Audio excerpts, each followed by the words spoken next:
Hey everyone, welcome to another stream. This is starting off appropriately with possibly my cats getting into a slight tussle next to me. They'll work it out though. So I want to make something kind of noisy, maybe a little bit, I don't know, maybe not necessarily loud or aggressive, but it's probably going to go that way. So I'm just going to listen for some sounds and maybe make some sounds and stuff that sound kind of loud. And we'll go from there. Let's pick an engine, and maybe I'll start off by just kind of, I like that wavetable engine. I get the sense it's a lot like the Dimension synth slash the Dr. Wave on OP1. Let me make sure my levels are okay here. Cool. All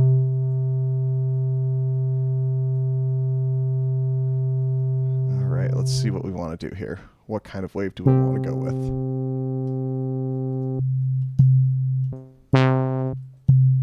What if we just go with regular sine wave?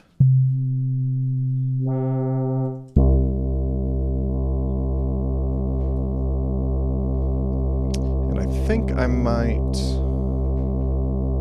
start off by having this immediately send to like a distortion. That's kind of what I have in mind. I don't know if I'm actually going to include reverb. I probably should, but at the very least, we're going to have distortion, you know? And that was 5, I believe I was sending from. There we go.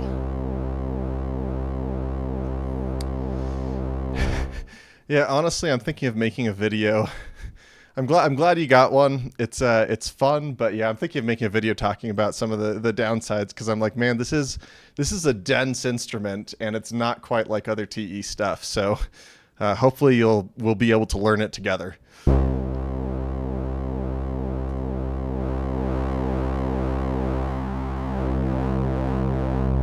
Let's put on some sort of rhythmic LFO here. Maybe we'll also include the filter. Put it on the filter even.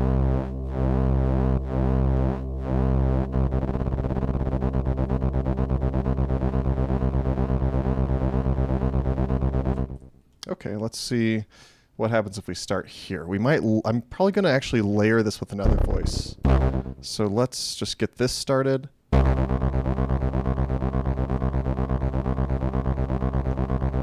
Is that the same rate?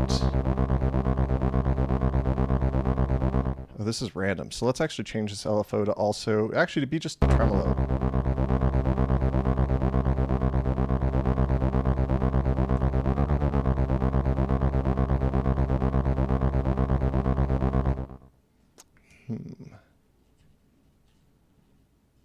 And also, I'm open to suggestions. Do I know how to parameter lock the effects to one step? You can only... Do you mean, like, you can't switch out engines, but, like, you can definitely parameter lock some of their, you know, parameters and stuff. Like, I could put drive here and have it only affect that step, and then as it goes through, it'll just be those parameters for that step. Does that... Oh, the send amount. I think there's a couple ways of doing that, but I think you might have to be on that instrument's track. Let me show you. Let's actually, I'll probably be doing a lot of parameter locking here.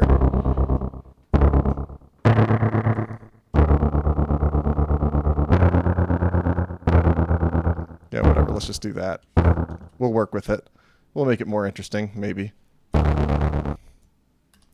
Okay, so I could go to the mixer now, and you can parameter lock the mixer. So notice which track you're on and stuff. But if I'm on track 5, I could, let's try to do this. Let me play around with this a little bit. So the first effect send is to the distortion. So I'm going to parameter lock that at the minimum. And what if I put it at the, actually, maybe I just need to clear the parameter locks real quick. Yeah, okay, so here I'm going to parameter lock that at 0, and way over here, let's see what happens if I put it at the max. I may need to have a note on the step, but let's experiment to see if it's not. And I'll turn on bar, change the shape to smooth it out, and let's see if we get change in the distortion. Or, sorry, change in the... Oh geez, what I've gotten myself confused here. Oh, the sends. Jeez. Yeah, that's sorry. I'm still learning this.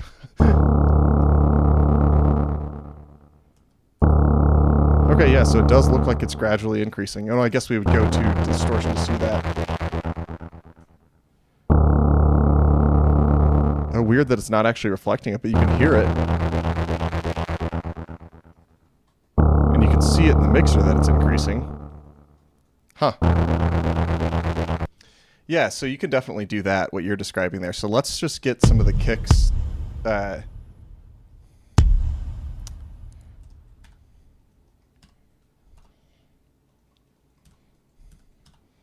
Let's just get some of this. Just like these already have way too much send to the reverb, I'll tell you that much. But here's what I could do, is I can make it so that I just hold down this step, and now it should be only that step that sends to the reverb. And in fact, I'm going to make it the first of every 2 times by parameter locking it, or adding a parameter spark. So the first time it's going to apply the parameter locks I put on it, and the second time it won't.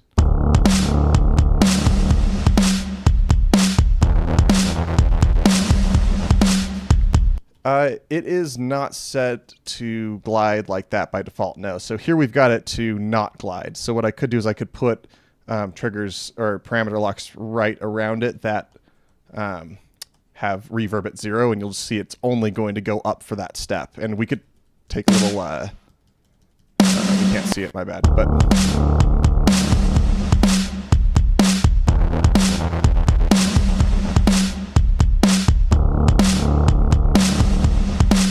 Okay, so I've already gotten myself a little bit off track, which isn't necessarily a bad thing, but let me get myself back on track here. And I'm going to... Let's find better... Oops. Let's find a better... Let's use one of the factory ones.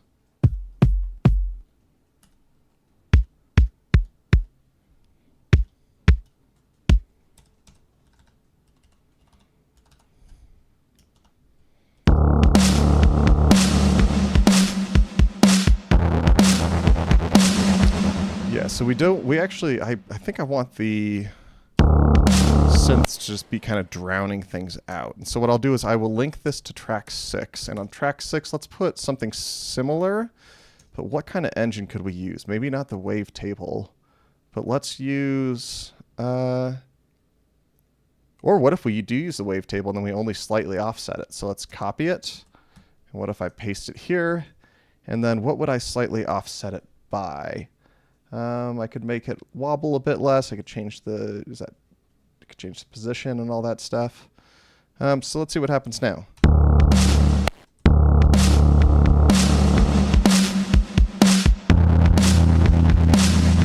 Not great, but let's transpose it. Let's make it go up.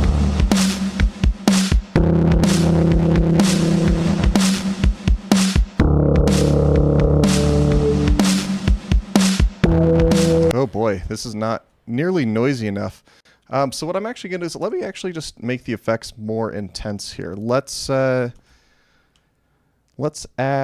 change this distortion instead to,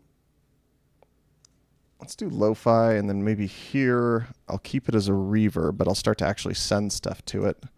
So let's go to those first tracks. Let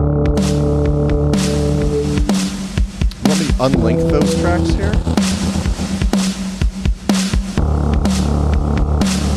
And let me clear the parameters. Because, yeah, let's just make it so that this sends to that bit crusher. Let's make sure that bit crusher is synced to the rhythm, yep. And let's make it so it's the...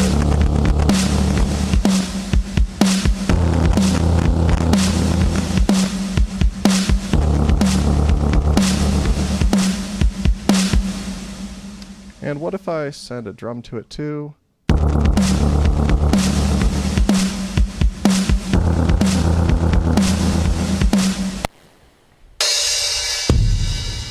You know, let me just make this fast. Let me kind of scrap some of this that I was using as sort of a filler for myself. So let me just think a little bit more about what I would want.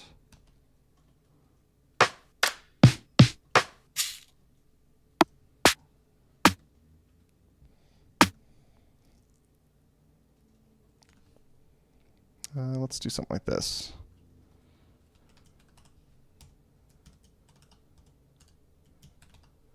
I'm just doing some step component crap. Maybe someday I should actually do, you know, like a step component lesson series for the XY instead of just assuming people are going to get it from the Z.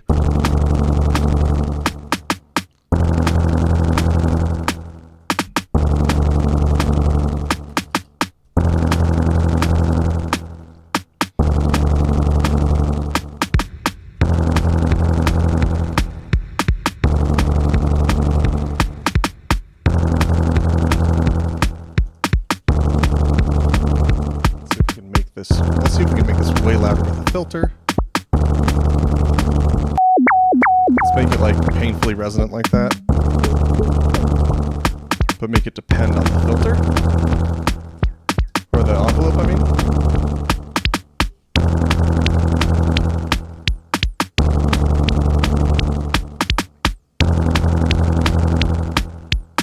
Oh, I don't know if I'm actually connected or if I'm getting disconnected sometimes here. But let's make this way louder. That's one of my favorite parts about like OPZ is how you can actually make the synths just like obnoxiously loud. So maybe I will change this back to like one of the presets. Yeah, okay, that's already more annoying. In a good way.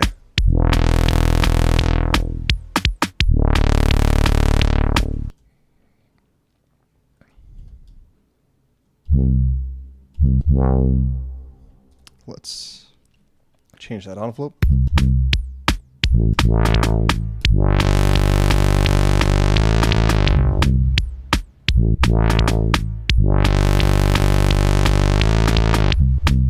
Oof.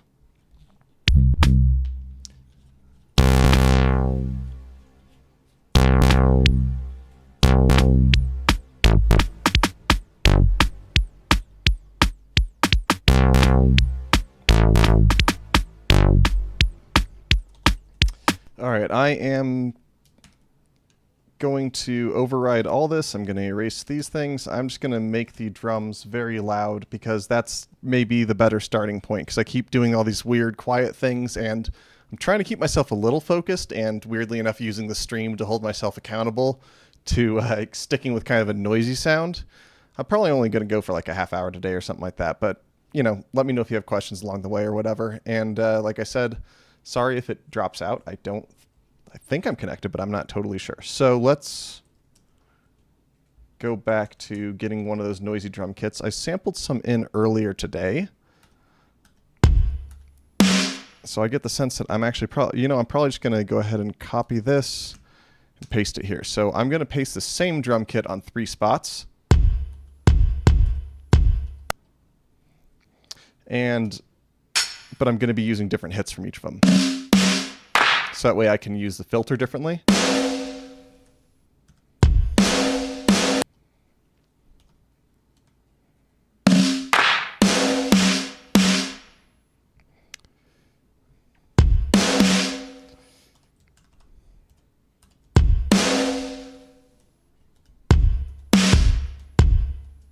Actually, I'll change it to this one so I can layer the kick. Oh, I guess I could have done it there in that kit too. Man, it's hard to get used to the XY, especially compared to the Z.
actually make this a bit shorter. I guess you did the opposite, couldn't I?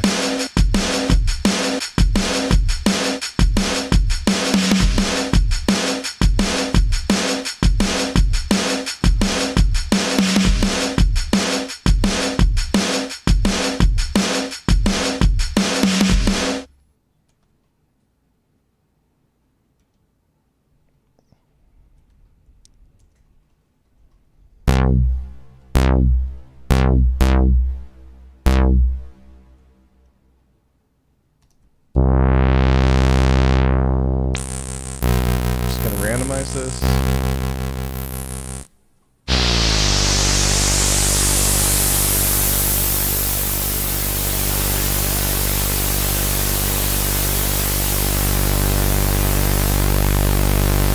Okay, now we're kind of talking, right? Let's turn off that portamento.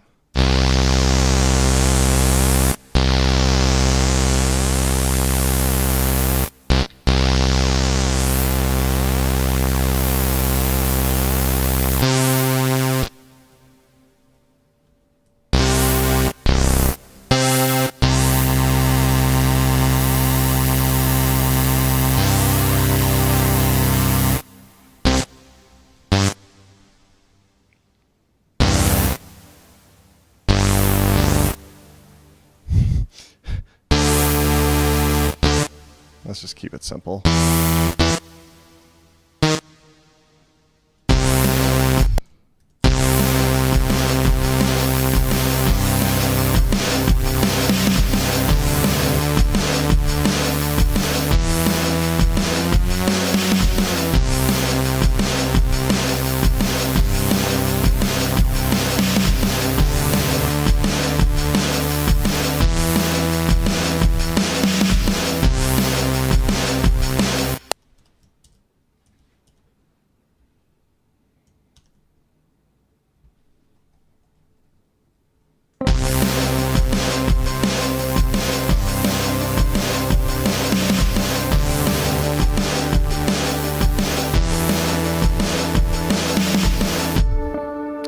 Crap, so how do you do that again, you know? Not that it's complicated. That's still way too slow, so let's do that.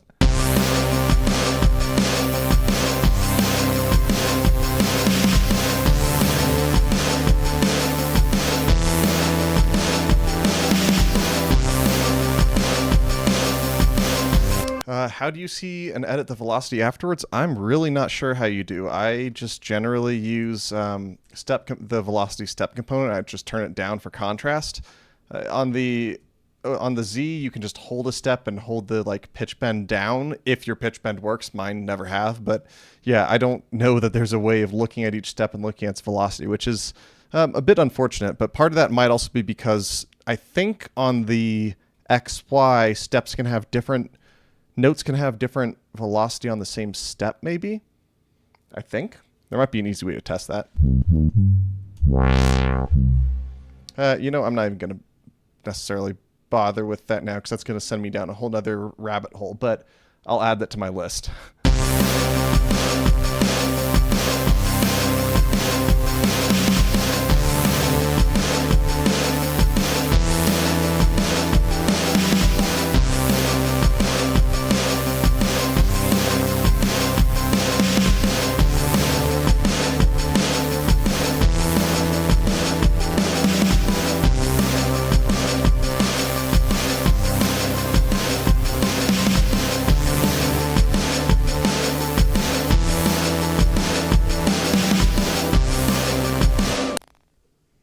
Let's see, what would, maybe just a distortion, or no, phaser, that's what we want. And we're gonna send, definitely not the snare, but we can send, I guess the bass and that sort of arpeggiator track. But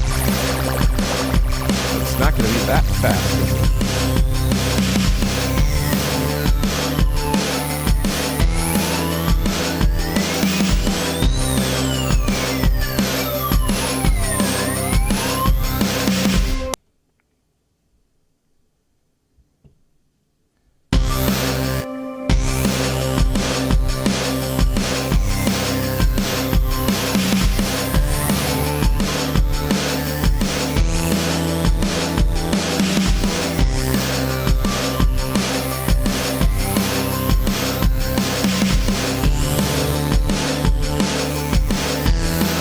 You know, I think I could actually pull this off as being like a fun sort of noisy song. That would be kind of cool.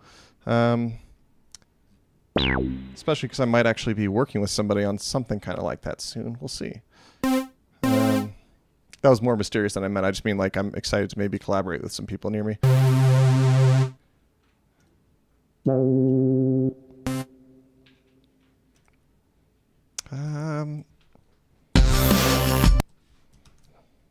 Let's do something that kind of, what would stick out? Maybe something more plucky, or maybe what I need to do first of all is make sure that I've got the filter actually helping me out here. So let's make it so it's taking out some of those lower frequencies so we hear the bass.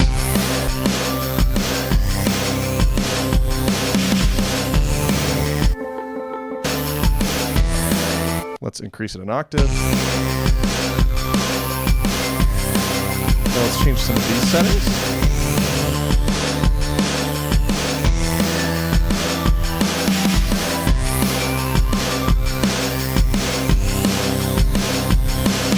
Make it a little louder maybe. Change the mixer.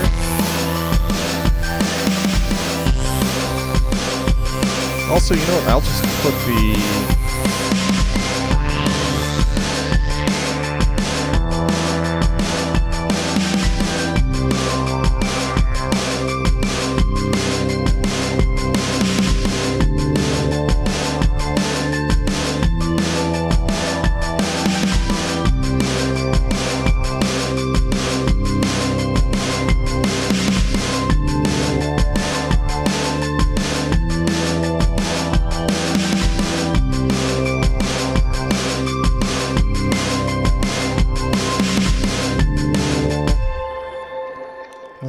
So you know what else I could do here is let's make more room.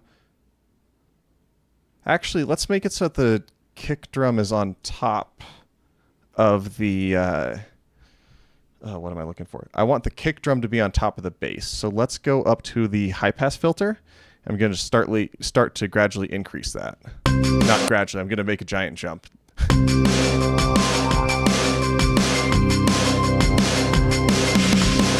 Compensate, I'm going to make this a little louder.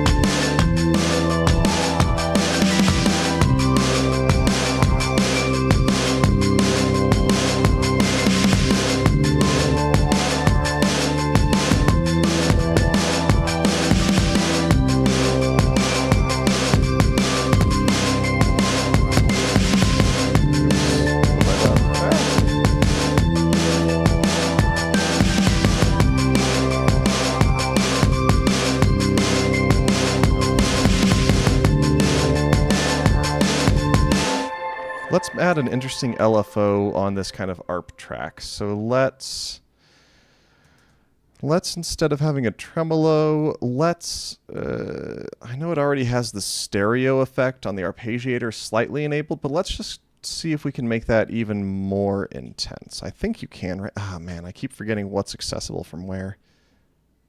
You know, maybe that's not worth it. No, you know what? I will just stick with the random. So let's do that. Let's make it even faster.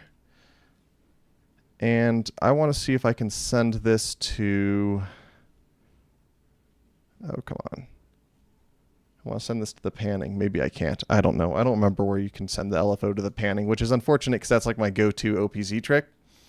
But in lieu of that, let's just, I don't know, spin some knobs, see what happens.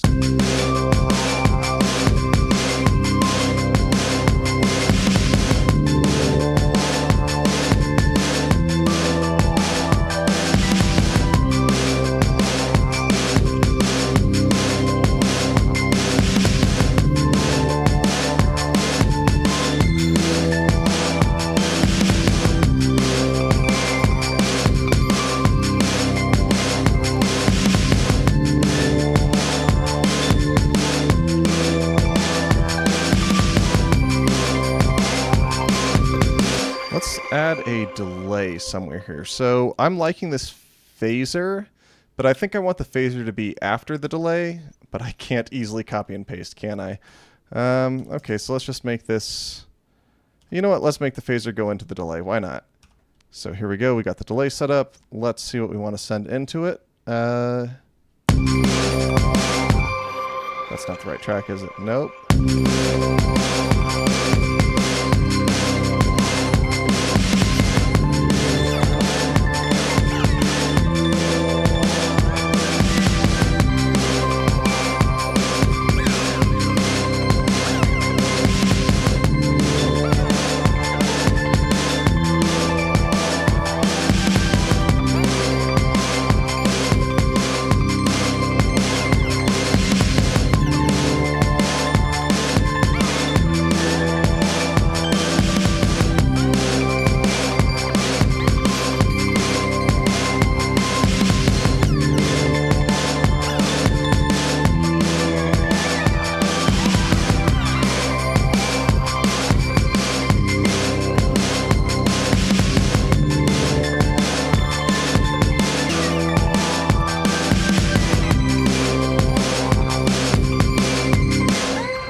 Okay, so even though I haven't really met my criteria of wanting to make a noisy song, I think I'm going to go ahead and try to just arrange this into a just a build-up type of thing.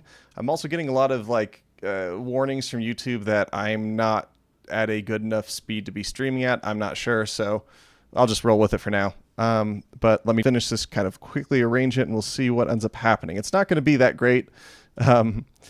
Let's start off with the let's actually start out. Let's say that we're going to get to the kind of have all this come in by the 4th.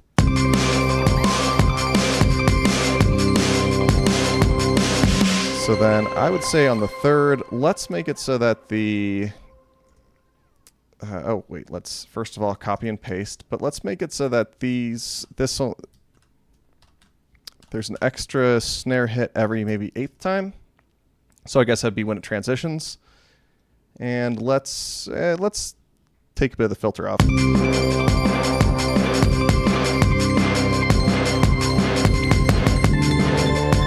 I'll take some of the bite off of that kick, which I don't know if that means anything. I'm just saying I'm gonna change the envelope, if I can remember where the envelope is.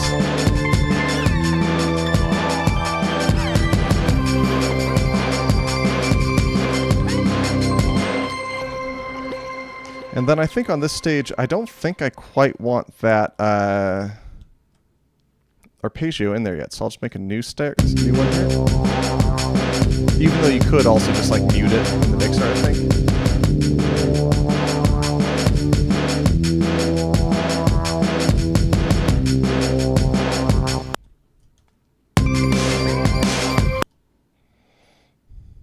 So on that first one, let's just make it pretty... We'll copy and paste this, but we're going to add more of a filter to it. We'll make sure that this is not there. Actually, let's copy and paste it, but then are we able to just turn off the arpeggiator for that? I think so. So in that case, oops, we've got one can be... that's easy there.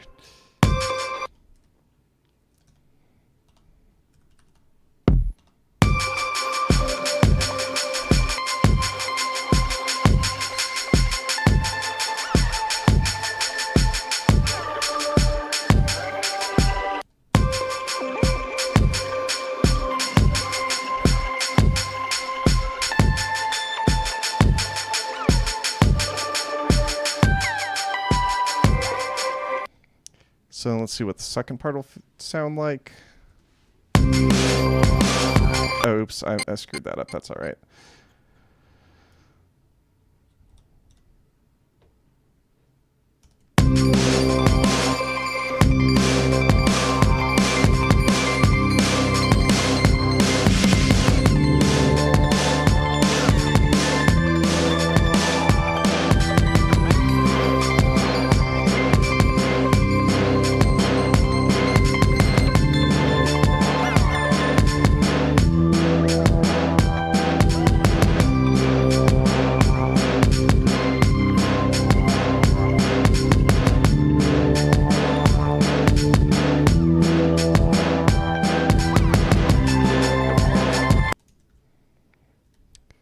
Okay, let's change the filter here. So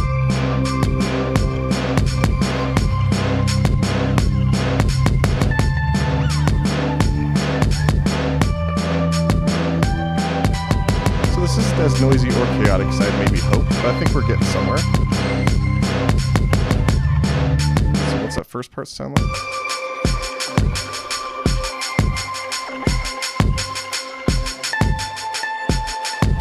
So maybe we will keep that for that second section then.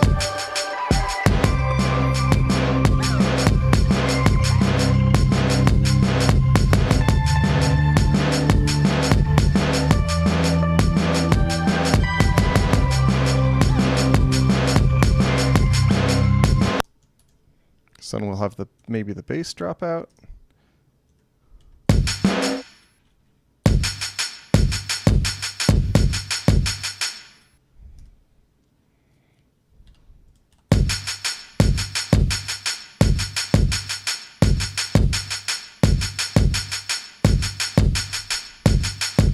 Is there a way that we can... Oh, maybe we'll bring the bass in still, but I wonder if we could make it...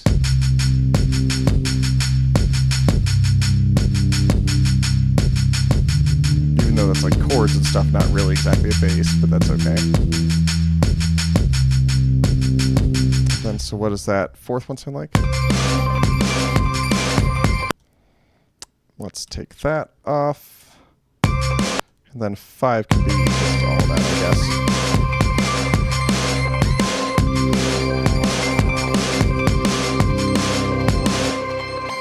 Could be that too. So this isn't going to be that great, and I guess I could probably do some additional transitions, but today I'm still trying to get the hang of just using the sounds, using the sequencer and stuff, and yeah, I don't know. I'm enjoying it, but there's a lot of stuff I do want to talk to people about. Okay, so let me go ahead and let's just try to sequence this up. So I think we're just going to do the magical pattern of 1, 2, 3, 4, and then 5, I think, right?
Cool. I mean, I'll call that like the little pattern / song I made this evening.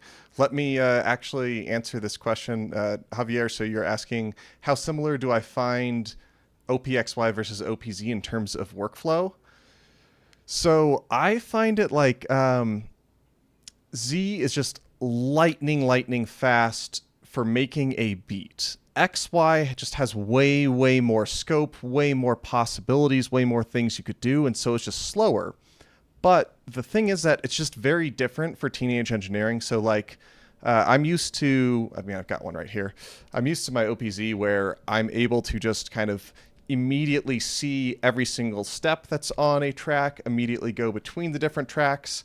If I'm looking at levels, I'm used to being able to see all of them at the same time. And with that, I'm also used to being able to like paste project settings and things like that. But I have spent a very lot of time getting really frustrated with OPZ because I have been forcing it to do this sort of like workstation role, and it's really not that suited for it. So have all these like different folders on my computer of like, oh, you know, I've got different OPZ backups and settings and sample packs and all that stuff. But OPXY, I could just store basically my whole sample library on it. So what I've put on it so far has been let's not even get into that, but I could store a lot of samples on here. And on top of that, the engines are just more flexible. They do a little bit more of what I want. But I'm still getting used to this scene thing, and I'm not used to copying and pasting patterns between tracks. I'm not used to copying and pasting instruments.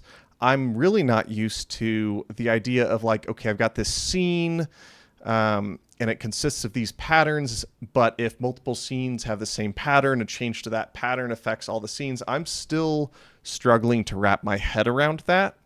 And so I think, at least for now, I'm going to keep using the arranger really simply like I just did, where it's like, I've got a pattern, let's try to build it out a little bit more. But yeah, overall, I would say OPZ is a little bit, I don't know. It's just a little faster, and I know I keep saying that, but I think where OPXY wins is that like middle long term stuff, like project management, the ability to look at old versions of projects, the ability to resample onto it. If you found a cool tape trick that you like, but you only want to use the sound, you can put that onto one key on one of your drum in a drum sampler on one instrument slot. So that just gives you a lot more options, but I don't know. It's I'm pretty all in on the XY, and that would have been the case even if I wasn't a huge fan of it. I'd still be trying to figure it out, and I'd still be trying to use it. It just happens to kind of meet my exact needs of like a really expanded OPZ. So that was a long, rambling answer, but I think I'm just going to go ahead and actually just wrap things up now. Thanks so much, everybody, for watching. Yeah, I don't know. I really appreciate everybody tuning in, and let me know if you have any more questions or anything like that. I think I'm going to start doing a lot more sort of just relaxed making music and talking and stuff in the future. So thanks again so much for watching, and I will see you next time.